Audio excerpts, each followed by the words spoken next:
গোলাঘাট জিলাৰ মৰঙী মৌজাৰ উল্টাজান আদৰ্শ হাইস্কুল খেলপথাৰত অহা ইংৰাজী 28 আৰু 29 ডিচেম্বৰ 2019 তাৰিখত গান্ধী ক্ৰীড়া সন্থাই এখনি প্ৰাইজমানি ক্ৰিকেট প্ৰতিযোগিতা অনুষ্ঠিত কৰিছে।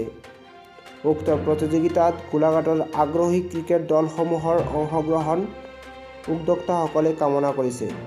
উক্ত ক্ৰিকেট প্ৰতিযোগিতাৰ প্ৰথম পুৰস্কাৰ 10,000 টকা, দ্বিতীয় পুৰস্কাৰ 5,000 টকা, যোগদানৰ মাচুল 1100 টকা।